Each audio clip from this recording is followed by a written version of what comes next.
I think it's fair to say that over the past year, many people have turned against Tesla. Interestingly, Sandy Munro is not one of them.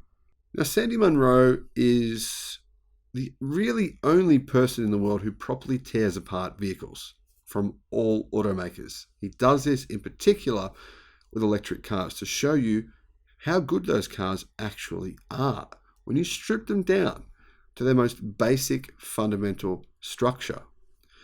And Sandy Munro claims that Tesla is still well and truly leading in terms of innovation. In fact, he says Tesla is innovating at the speed of thought. Now, is this true? Is this even possible? Well, I'm going to share with you what Sandy has to say. Hello, my friends. Welcome to the channel. I'm the Electric Viking. My name's Sam Evans. I'm coming to you from Newcastle in Australia, leaving here soon, going back home to Melbourne with my boys. That's going to be an interesting trip. It's about an 11-hour drive with two young boys. We'll do lots of riding at BMX tracks and pump tracks on the way. Should be fun for them. I'll try and make it as fun for them as possible. And Tesla is having a lot of fun as well, I think, in terms of innovation. They famously don't spend money on marketing and spend more money on R&D pretty much than most of their competitors. But the way the company operates is very different. They don't have new models. They don't say this is the new 2023 model. It's got all the specs. It's got all the new features. It's got all the new engines versus the 2022 model. It'll give you an extra 1% of power, and efficiency will be improved by 0.5%. And it's got a new infotainment system. It's got a new interior. And so therefore you need to upgrade from the previous model because this new model is so much better than the old model. Now, of course, this is what automakers have been doing for years, many years, to make money. Tesla doesn't do this at all. When it has a new innovation, that new innovation goes pretty much straight into the new car as quickly as possible. No one even knows about it. But when they tear the car down, Sandy Munro tears it down, he often discovers these new innovations. He's done this with the Tesla Model Y. In fact, he's torn down 3 different Tesla Model Ys and found them all to be vastly different to each other in terms of how they were built. Those differences show Tesla's innovation.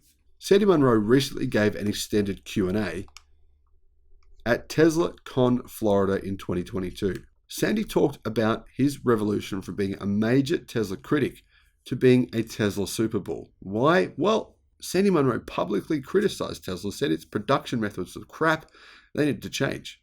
And what did Tesla do? They went to him and said, what do we need to do? What do you think? What are your recommendations?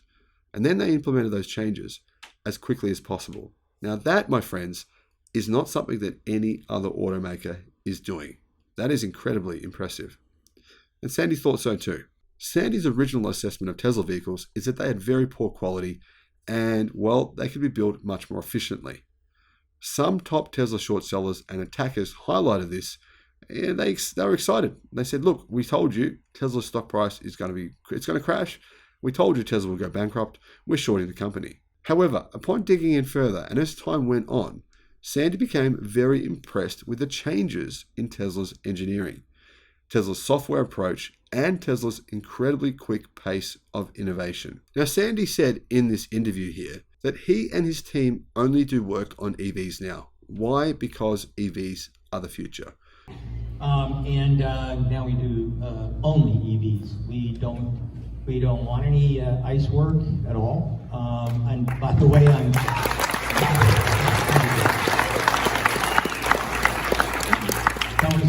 that was a moral decision to do that.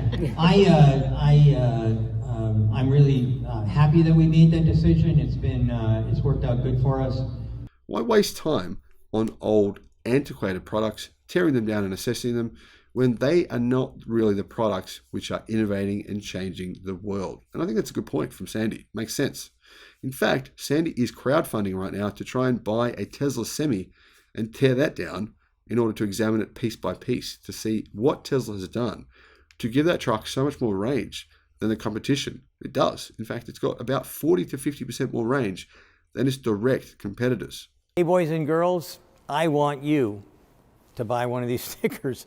This is what we're going to try and do to raise enough money to buy a Tesla Semi. Regarding Tesla's pace of innovation, in another segment of the interview, Sandy said that Tesla was doing engineering at the speed of thought. Equate Tesla to basically engineering at the speed of thought. Well, That's quite incredible if that's true. Maybe that's not quite true. Maybe that's hyperbole. I don't know. What are your thoughts on that? But the key point is here, Tesla is clearly innovating quicker than anyone else in this space. I don't think the media actually realize or understand what's really going on because they're not seeing all these changes. These little changes are not brought about with a brand new model year, with brand new amazing 1 inch bigger touchscreens, 1% more power. They're made in things like structural battery packs. They're made in things like heat pumps, in changes to efficiency. Now, you might be a skeptic still. You might be saying, oh, you're just being a Tesla bull. But the truth is, have a look at the weight of a Tesla car. Have a look at the size of battery pack Tesla need in order to get a certain level of range. It's well under its competitors. In fact, on average, it's 25% less. That's a huge advantage to Tesla when you consider the fact that the single biggest cost to manufacture an EV is the battery pack. Here's what Sandy said. I equate Tesla to basically engineering at the speed of thought. They move faster, 10, 20, 100 times faster than any company I've ever seen. I equate Tesla to basically engineering at the speed of thought. They move faster, 10, 20, 100 times faster than any company I've ever seen. We can't believe how many changes that they've made in 2 years on the Model Y. Think on it. I mean, you mentioned the castings. We can't believe how many changes they made in 2 years on the Model Y. And honestly, this is the guy tearing this vehicle apart piece by piece. There really couldn't be a higher level of praise coming from the world's greatest critic of manufacturing. He is a critic. You have to be to do his job. He takes apart cars and he really gets down to the nitty-gritty. He looks at the fine details to say this is crap, this is decent, and this is amazing. And it seems as though recently he's saying things are amazing when it comes to Tesla's teardowns, more so than he has at any time in the past. He, in addition, talked about Tesla's evolution with casting, some exclusive info from the companies actually making the casting machines, which are now being used by Chinese companies, by the way, who saw what Tesla was doing and thought that's a great idea. We want to do the same thing. And he's made a key point to say that Tesla's casting of its structures, in particular what it's now doing with Cybertruck, is truly industry leading. It's well and truly ahead of all of its competition. One last thing from the video interview that I noted. That was that Sandy included an extremely short presentation before the Q&A. Now, Clean Technica actually says that a key part of that was a chat on the Altman Z scores of Tesla, Toyota, Honda, Daimler, General Motors, Volkswagen, Stellantis, Hyundai, Ford, BMW, and Lucid. I made a video about the Altman Z score of these companies and how many of them could go bankrupt as they are well and truly in the red when it comes to their likely financial success in the future. I'll put a link in the description below. You need to see that video. Sandy actually mentioned my video in his video that he made some time ago, and it's worth checking out. Now, when it comes to the Altman Z score, Tesla is rocketing ahead of the competition at over 15. Honda and Toyota were next best, but actually technically I believe that's changed now as these Altman Z scores are dated. Barely in the grey level though, or in the just safe zone at about 2. It's a vast difference to Tesla's 15. The higher the number, the better. 2 is actually a pretty scary place to be, if you ask me. Everyone else, though, was in the danger zone. That includes General Motors with a score of 1.2. Now, let's remember, Tesla's baseline is 12.3. Ford Motor Company, 1.23. Rivian, 3.14.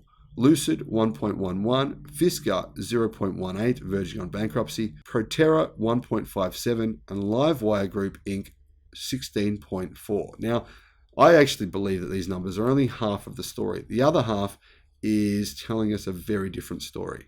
In fact, when you start to really drill into the numbers, you start to realize that actually the Japanese automakers are the ones most likely to go bankrupt. And I've talked about that on this channel many times. Now, according to this list from Investopedia, a score below 1.8 means the company is likely headed for bankruptcy unless they change dramatically, while companies with scores above 3 are not likely to go bankrupt. Now, as you can see from this list, the only one here with a score above 3 is Tesla.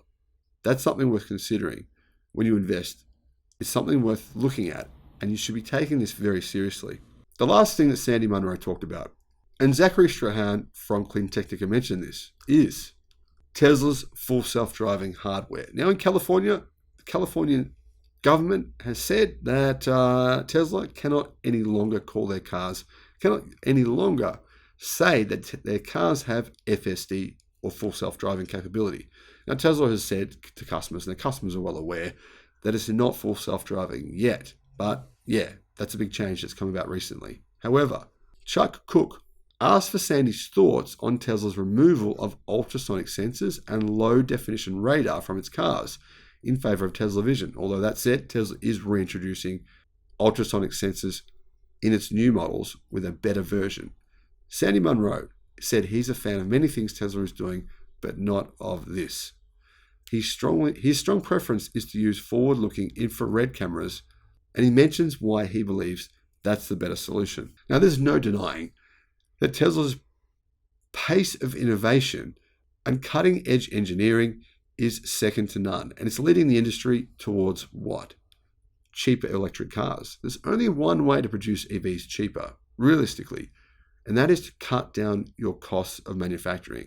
There's a key reason why Tesla makes more money per car. In fact, nearly 8 times more money per car sold than Toyota. It's mastering manufacturing, and it's changing its processes constantly to continually improve. I don't know if the competition can really catch up when it comes to this, because these goalposts are continuing to move.